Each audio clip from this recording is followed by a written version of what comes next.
Dans un précédent tutoriel, nous avons vu comment utiliser les fonctions conditionnelles pour, par exemple, additionner certaines valeurs qui répondent à certains critères. Dans notre exemple ici, on avait additionné le salaire annuel des membres du service direction siège de niveau 2. Euh, Ici, en utilisant la fonction somme.si.ans. La fonction somme.si.ans ou moyenne.si.ans ou nb.si.ans ne fonctionne qu'à la condition qu'il y a un et entre les critères. Je vais revenir à somme.si.ans. En effet, ici c'était les critères direction siège dans le champ service et 2 dans le champ niveau. C'était un et entre les deux. Il fallait qu'il y ait direction siège dans le champ service et 2 dans le champ niveau pour qu'il puisse faire l'addition. Ces fonctions conditionnelles ne fonctionnent pas si jamais il y a un ou logique entre les critères. Par exemple, ici, je voudrais connaître le total des salaires des membres des services direction siège et personnel siège. C'est un ou logique que j'ai entre les critères ici. Parce que si j'ai direction siège, j'ai pas personnel siège. Si j'ai personnel siège, j'ai pas direction siège. C'est l'un ou l'autre. D'accord? Donc, c'est bien un ou entre les critères. Dans ce cas-là, je n'ai pas d'autre choix que d'utiliser les fonctions de base de données. Et ces fonctions de base de données utilisent une zone de critères à la manière des filtres avancés. Donc je vais créer ma zone de critères. Donc c'est dans le champ service. J'utilise donc c'est direction siège et personnel siège. Ça, ce sont mes deux critères et service, c'est le nom du champ. D'accord? Comme dans un filtre avancé, mes deux critères sont l'un en dessous de l'autre. C'est bien un ou qu'il y a entre les critères. Et maintenant, je vais utiliser ici la fonction de base de données pour faire la somme, et c'est bdSomme. Toutes les fonctions de base de données, il y en a plusieurs, hein. Si je regarde BD, vous en avez un bon paquet. Moi, je ne veux pas voir toutes ces fonctions-là qui sont des fonctions de type statistique. Moi, c'est juste BD moyenne, BD somme, BDNBval. Voilà, ce sont toutes des fonctions de base de données. Ici, j'utilise bdSomme pour faire une addition. BD pour base de données. Et la fonction bdSomme utilise trois arguments. La base de données, c'est-à-dire la plage des cellules qui contiennent au moins le champ des valeurs qui contient les valeurs que je dois additionner, et les critères. Donc ici, je dois sélectionner au moins cette zone-là. Je pourrais sélectionner toute la table, ça marchera aussi. D'accord? Ça, c'est le premier argument. Base de données, c'est la plage de cellules qui contient au moins le champ qui contient les critères, ou les champs qui contiennent les critères, et le champ qui contient les valeurs additionnées. Deuxième argument, c'est justement champ. Il me demande le nom du champ qui contient les valeurs que je veux additionner. Donc c'est bien salaire annuel. Donc je sélectionne la cellule qui contient le salaire. Et enfin, troisième argument, les critères, c'est-à-dire, en fait, je sélectionne la zone qui contient, la zone de critères ici. La plage de cellules qui contiennent mes critères. Voilà. Donc, et je ferme ma parenthèse.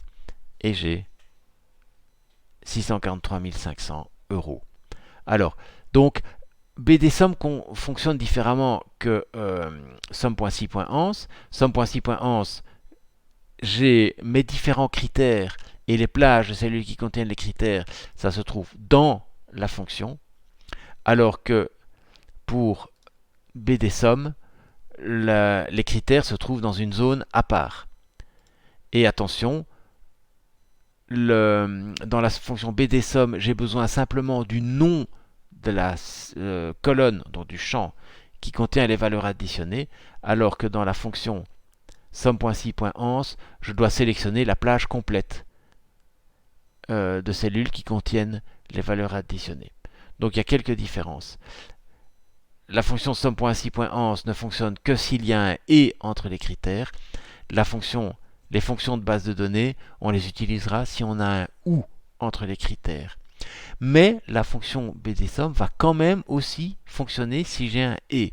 Imaginez, ici donc je veux le total des salaires des membres de direction siège de niveau 2, je peux très bien utiliser une zone de critères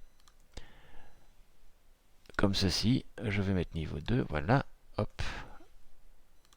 Donc j'ai bien direction siège dans mon champ service et 2 dans le champ niveau. Ici, j'ai bien un et entre mes critères, puisque je mets mes critères l'un à côté de l'autre. Souvenez-vous, c'est exactement comme pour les filtres avancés.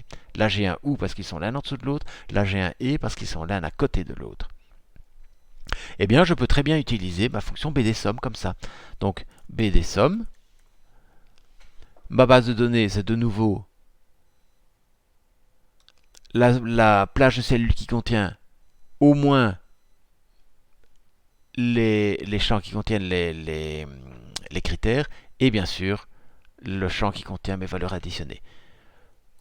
Mon champ, c'est salaire annuel, c'est le nom du champ, je vous rappelle, qui contient les valeurs additionnées. Et enfin mes critères, c'est ceci. Je sélectionne, je ferme ma parenthèse et vous voyez que j'ai la même valeur.